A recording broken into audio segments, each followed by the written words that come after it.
Hey guys, welcome back to my channel. It's Monday, so today we're talking about domestic violence, sexual assault awareness. You're amazing. Wait, hold up. And you should never give up on your daydream. Today we're going to be going over the power and control wheel. I will link a link in the link below for you guys to pull this up and look at it yourselves. This one is geared more towards just talking about when I cannot talk today. Talking about men victimizing women, and although men are victims too, they don't come forward as often, and it's just a lot of this is just geared around that. So I'm gonna try to refrain from saying her. But I'm going to be reading off of the power wheel here, or the violence wheel, sexual violence, or yeah, physical violence and sexual. That's what it says. Okay. Power and control wheel here. I'm reading this. I cannot talk at all. Yeah, so hi, my name is Queen Cassie. Welcome back to my show. Okay, so again, we're talking about the power wheel. One of the first things with power and control is using coercion. I can't say it. Coercing somebody and threatening them. So making and or carrying out threats to do something to hurt her or the partner. Threatening to leave her, the partner. Threatening to leave, to commit suicide, to report the partner, the victim to welfare. Making the victim drop charges if there was assault charge or anything else. And making the victim do illegal things. That is all with threats and coercing them to do things. Another one is using intimidation. Making the victim feel afraid by using looks, actions, and gestures. So just nasty, snide looks, you know, it's like, you know what that look means. It means trouble. Smashing things, destroying the victim's property, abusing abusing pets, and displaying weapons. Why can't I talk today? Displaying weapons. You know, you grabbing a knife, grabbing a gun, grabbing a hammer, anything that could be used as a weapon.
You will see in Wednesday's video that, you know, I was talking about the beauty community and how much pressure there is to be perfect when doing your makeup. So that's something I talk about, we'll get to on Wednesday, but right now I want to stay focused on this, and I'm just saying, you know, nobody should ever make you feel inferior. So next we're going to using isolation.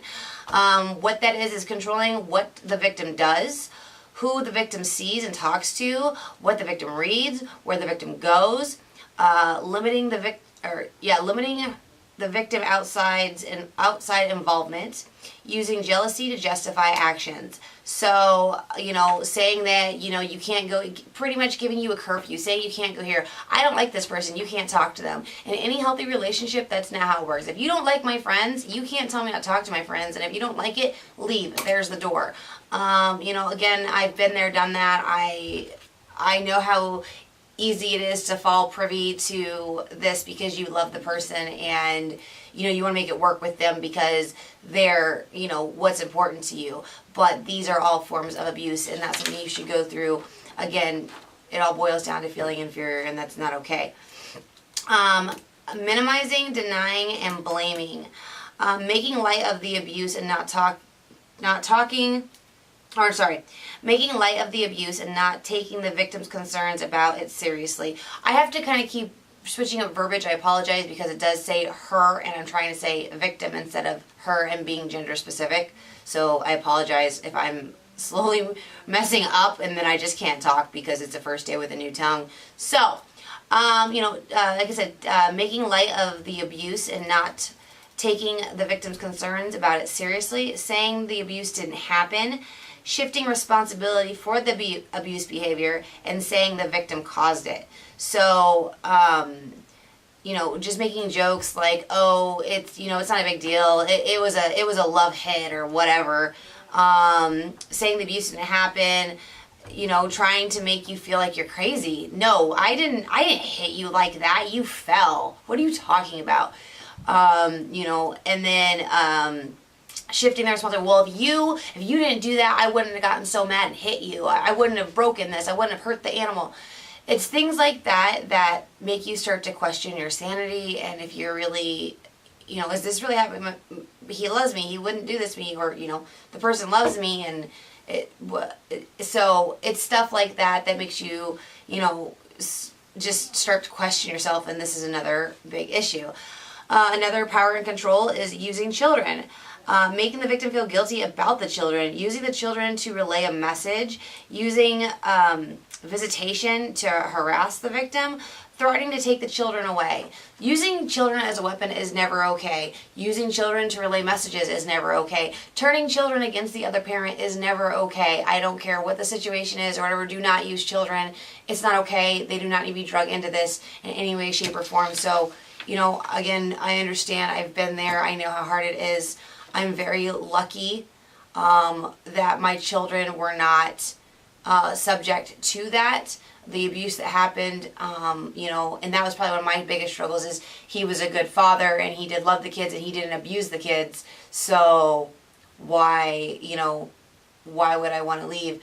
But I know with my son's father, I left him shortly after I got pregnant because of, there's some stuff, and we'll get into that another day, but he is the kind of person that I know would use my son as a tool, and has tried to use my son as a tool, and I'm not okay with that. So, if you can avoid the kids in any way, shape, or form, and for anybody who's been threatened with the kids and had them threatened to take away from you, I'm so sorry. I can relate to you on that level too, and I really hope that doesn't happen to you, and you guys can, find a way out. Another one is using economical abuse. So the abuser is preventing the victim from getting or keeping a job. The abuser is making the victim ask for money. The abuser is giving the victim an allowance. The abuser is taking the victim's money, and the abuser is not letting the victim know about or have access to the family income. So if they're really restricting you and like, nope, you can't work here, you need to work here, or you need to just stay at home. I know for me, I didn't even see it happening. It was stay at home and I'll take care of everything and all of that. And I was very independent. And then slowly, I was paying the bills and he was out spending all the money, but then I couldn't go out and buy new clothes or get makeup or anything like that. Anything that would, make me happy. I had no problem being a homemaker and staying at home and, playing with my makeup, or my big thing was arts and crafts. And that became a huge issue because I couldn't go out and buy my craft stuff to make stuff, because part of it is he knew that me making craft stuff meant that I would start selling it and I'd make my own money, and that was an issue for him. So the last one on here is using male privilege, and so I'm just going to go ahead and read it as him to her. Treating her like she's a servant, making all the big decisions, acting like the master of the castle, being the one to define men's and women's roles. Guys, it's 2017. Be your own sugar daddy. You don't need a man telling you what to do, what to wear, where to go, how to act, how to dress, to give you money, any of that. So I strongly encourage you to be strong, be brave, get out of the situation that you're in, which I know is much easier said than done, and get yourself a better life because you deserve it.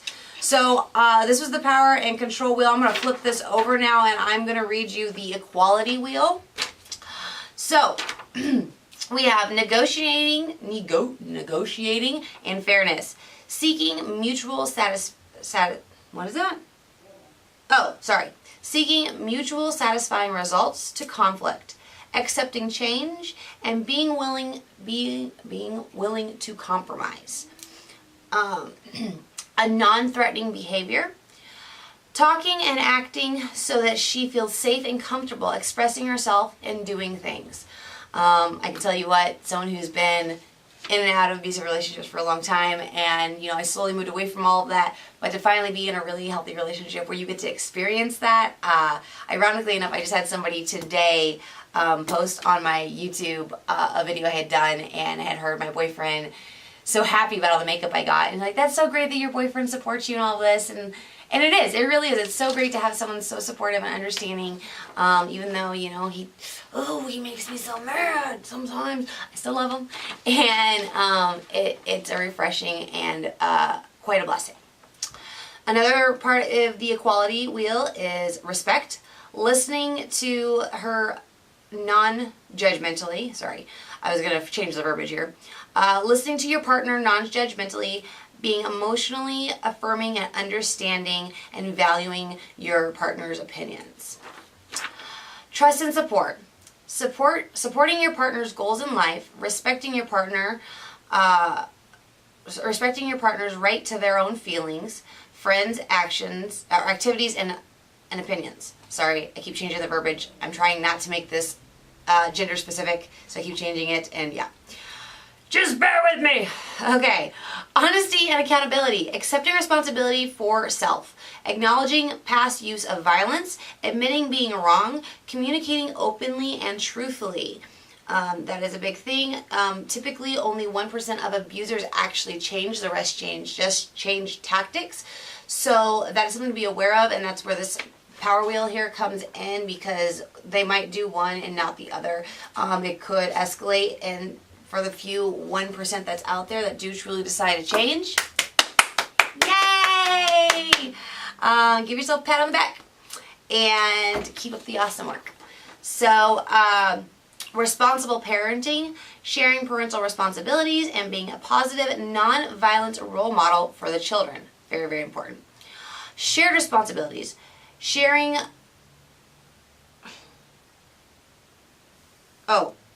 what? I just had a whole space. Share something. Mutual agreeing on a fair distribution of work and making family decisions together. I just had a total brain fart, and just this wig is appropriate right now. Economic partnership, making money decisions together, making sure both partners benefit from financial arrangements. And lastly, negotiation and fairness. Did I say this one? I think I did, but I'm just going to reiterate it. Seeking mutual satisfaction, resolution to conflict, accepting change, and being willing to compromise. So important. Yes, I am wearing a wig. Just because Halloween is over does not mean it's over for me. It might be over for the rest of you. It's not over for me. So again, I will put a link in the description below where you guys can download this and look at it yourself if you like. I think that this is a great wheel to go over, and one thing I want to say, I know when you're in an abusive relationship, sometimes it becomes tit for tat, and you start to project or treat your partner how they've been treating you, just because you don't know how to handle things. That does not make you the abuser, and they will try and use that against you. That is that whole minimizing and denying blame and shifting responsibility on you for the abuse. So I really want you to be aware of that if you've gotten into an abusive relationship and just they're constantly pushing your buttons to the point that you're almost acting in the same way. Maybe you threw something and you broke it because you're just so angry you don't know how to handle it, and it's something that they would do. Now they're calling you crazy. Now they're saying you're the abuser, and they're shifting that blame on you and making you feel crazy, and you're not. You're lost, and in a sense, like for me, yeah, I felt like I was going crazy. I felt like I was crazy because of everything that I was going through, and I had no control, and I was so angry, and I felt so trapped. But looking back now, even though at the time I felt I was crazy, I know I wasn't. I was in a very abusive relationship. I was in a very controlled relationship. I had no outlets. I had no friends. I had no connections. I was limited to even talk to my own family. It was very, very difficult for me to talk to anybody and express myself, to where I was just this bottle of rage, and it was so hard. So I just want to again reiterate that if that happens with you, you are not the abuser, you are the victim, and you are the victim of the abuse, and this is how it is manifesting. And like I said, I know it's difficult, it's easier said than done to get out. The average woman who goes, well, yeah, this is the woman statistics, I don't have the other statistics, so I'm going to say this one. The average woman usually takes an average of 7 times to leave before she actually leaves. So, you know, I don't want you to get discouraged and be like, look, I've already tried